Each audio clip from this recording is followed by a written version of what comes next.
Aí, cara, o mais normal é a gente estar fazendo aqui medição, né, de algumas bobinas, nós encontrarmos valores como esse aí, ó. Só que em algum momento, olha só o que que vai acontecer. Nós vamos pegar aqui algumas bobinas na região do processador e na região da GPU também, e eu quero que você se atente a isso aqui. Aí a gente vem aqui, mede desse lado e olha só o que está acontecendo. Olha esse valor aí, né?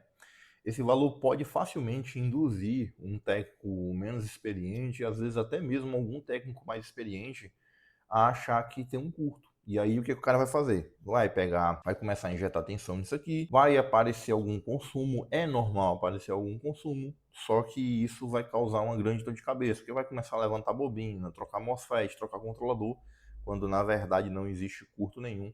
E é justamente nesse vídeo que eu quero falar com você hoje. Então fica até o final do vídeo que eu tenho certeza que ele vai ser muito proveitoso, porque hoje nós vamos falar de curto e fuga. Então roda a vinheta.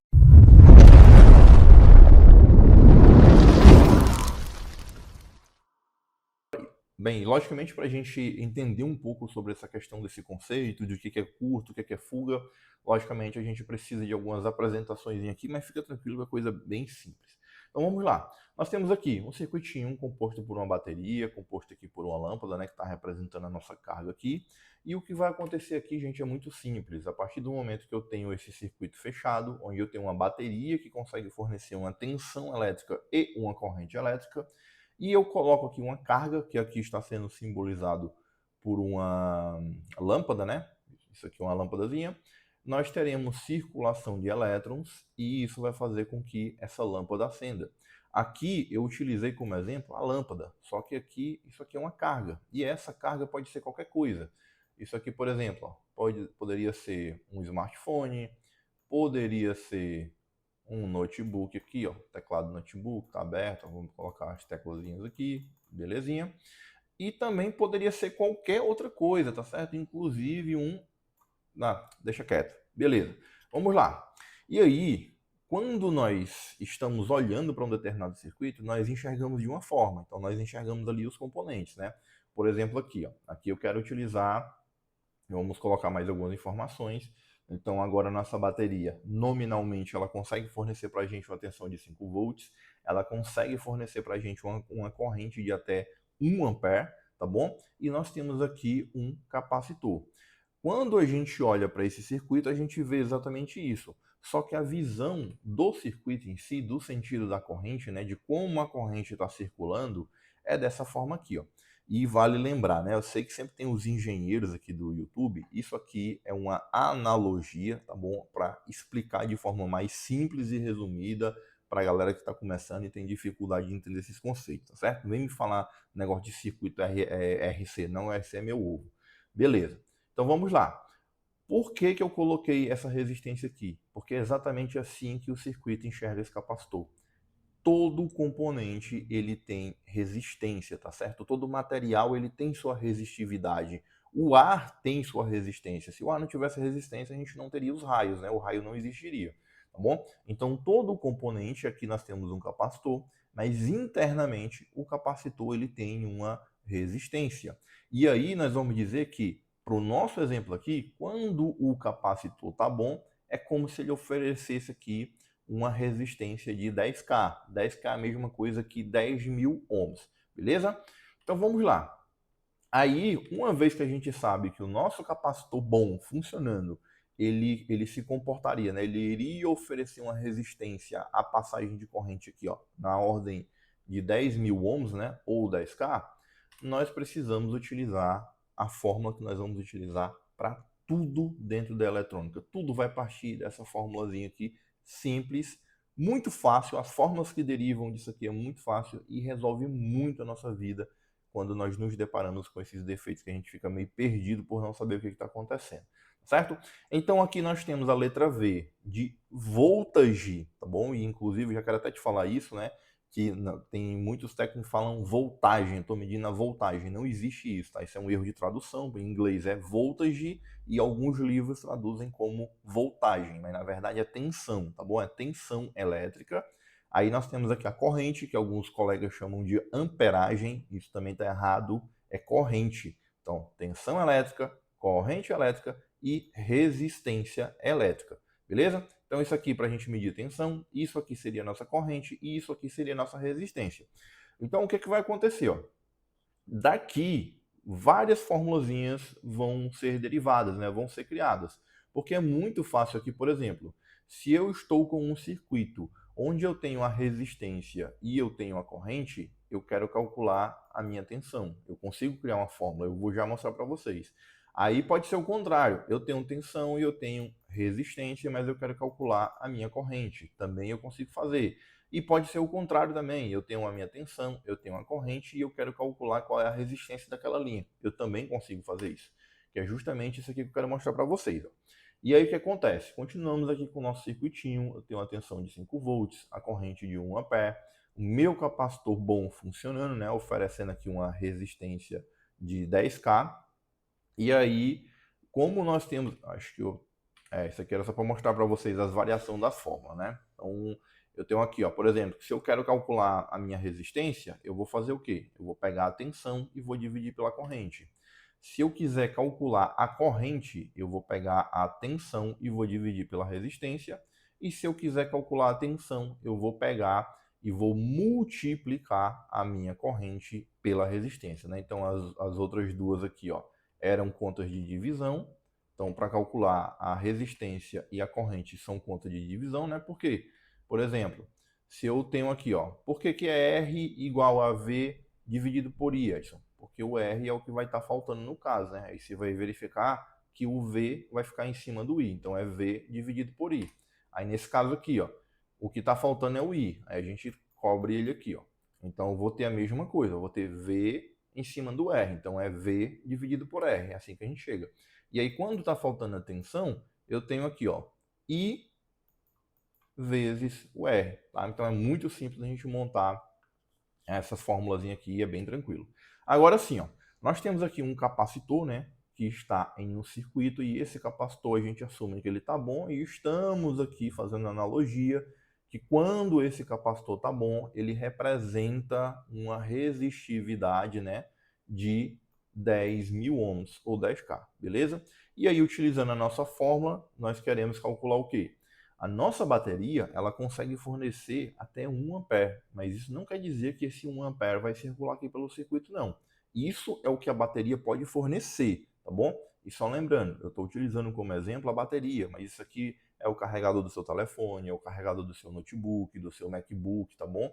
Qualquer fonte de energia vai se comportar do mesmo jeito.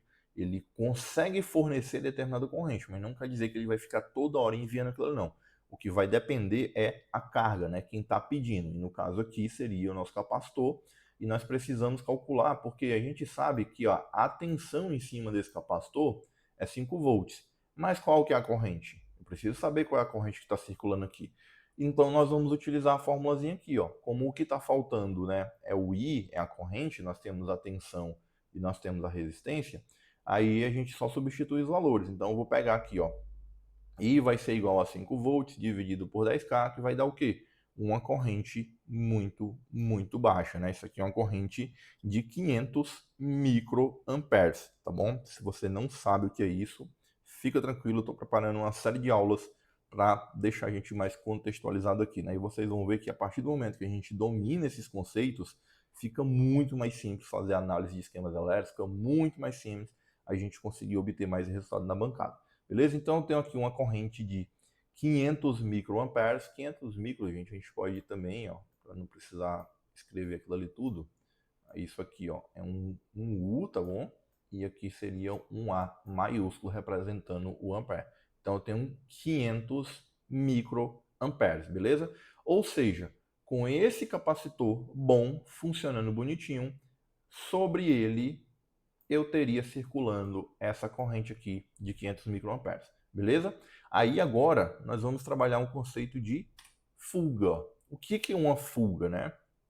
Primeiramente também, né, já avisando os comentários dos engenheiros, normalmente quando a gente está trabalhando com resistência e quando a resistência desvaloriza, né, quando ela altera o valor dela, normalmente é para mais. Então a resistência de 10K, ela iria subir para 12, para 20, para 1 mega, tá certo? Existem alguns casos raríssimos em que a resistência ela pode diminuir, normalmente quando a resistência sofre muito calor, aí ela carboniza, Aí ela pode diminuir a resistência dela, mas normalmente ela aumenta. Lembrando que aqui nós estamos utilizando essa resistência simplesmente como exemplificação do funcionamento do capacitor, né? Porque, como eu falei, todo componente ele oferece uma resistência no circuito, tá? Então, aqui nesse caso, ele desvalorizou, só que para menos. Ele diminuiu a resistência interna dele. Isso é o que causa a fuga, né? Então, a fuga é isso. Eu ainda tenho uma resistência ali, só que essa resistência baixou, ela perdeu a força que ela tinha, tá bom? E aí nós conseguimos aplicar exatamente a mesma forma. Eu tenho agora 5 volts, né, os mesmos 5 volts da minha bateria, só que ao invés de 10K, eu tenho 6K, porque o meu capacitor está apresentando uma fugazinha. E olha o que acontece. Ó. Vocês viram que antes nós tínhamos aqui uma corrente de 500 microamperes, né? Agora nós temos o que? 800 microamperes. É exatamente assim. Quando a resistência diminui, a corrente aumenta. Quando a resistência aumenta, aí a corrente diminui, tá certo? Essas duas grandezas, elas são inversamente proporcionais. Então, quanto maior for a resistência de uma linha, menor vai ser a corrente, porque a resistência ela faz justamente isso. Quando os elétrons estão vindo lá, eles falam, opa, para aí não vai vir todo mundo de uma vez não, vai passar um por vez, beleza? Então é normal que foi a medição que a gente fez no início desse vídeo, que quando eu tenho uma linha, por exemplo, processador, eu tenho GPU, em alguns notebooks gamers, o PCH, a fonte das memórias, a corrente é muito alta, né? 30 amperes, 50 amperes, 60 amperes. Já peguei processador que a corrente da linha chegava a 200 amperes, então é normal ter uma resistência muito baixa ali.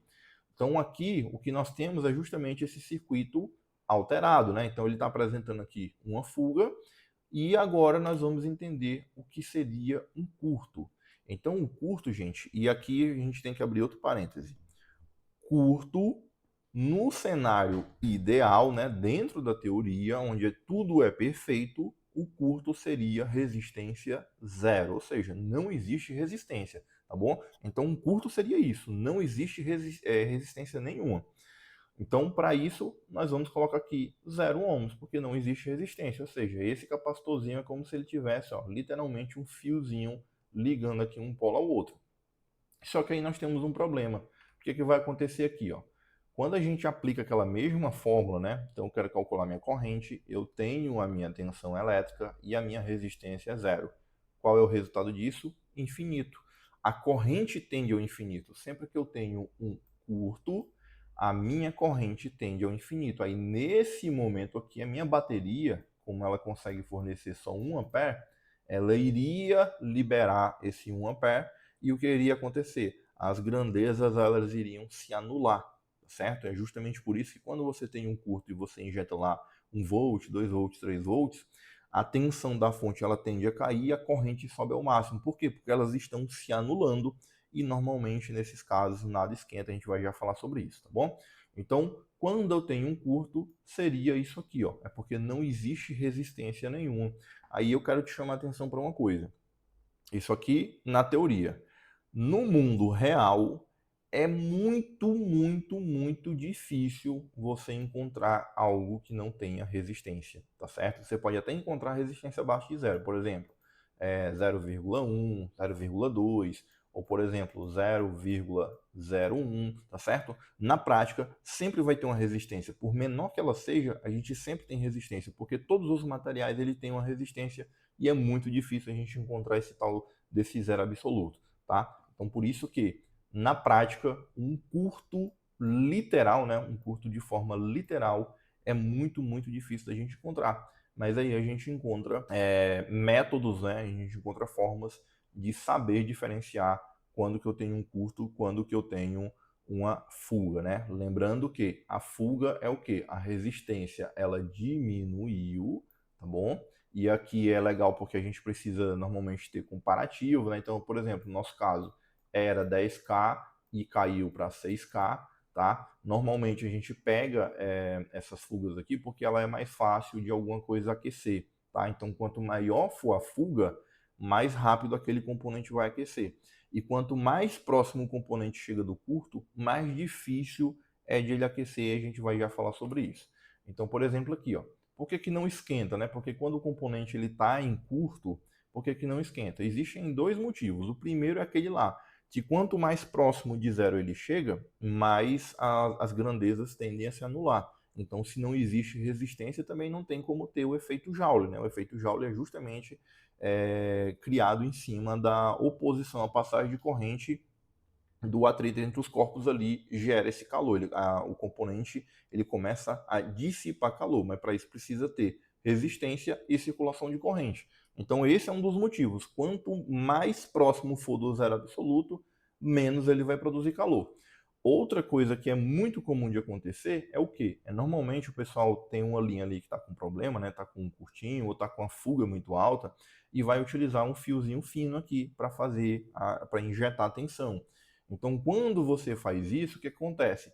Esse fio aqui que você está utilizando, ó, ele não tem capacidade de fornecer a corrente que você está precisando. Aí o circuito começa a enxergar ele como uma resistência, tá certo? Por quê? Porque todo material é resistivo, né? Todo material tem sua resistência.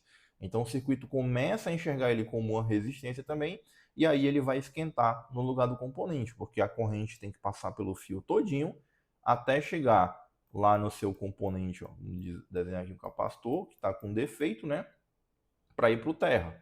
Beleza. Aí o que, é que a gente faz, Edson? A gente utiliza um material melhor, a gente utiliza um fio mais grosso, né, lá ele, beleza? E aí a recomendação que eu deixo para vocês é utilizar esse carinha aqui, ó, esse que eu utilizo na bancada, ele suporta uma corrente de até 20 amperes, e com esse cara aqui eu pego diariamente não, né, porque é até difícil aparecer curto aqui, mas sempre quando aparece, a gente consegue pegar tranquilamente, não é, sem fazer com que o fio fique aquecendo no lugar do componente, porque esse cara ele foi feito para utilizar uma alta corrente, ou seja, o material dele oferece uma baixíssima resistência e aí a corrente consegue passar bonitinho e é direcionado para o componente defeituoso, né? E não aqui para o fio, ele não vai se comportar como uma resistência tão alta a ponto de inibir o efeito de aquecimento do componente defeituoso, tá certo?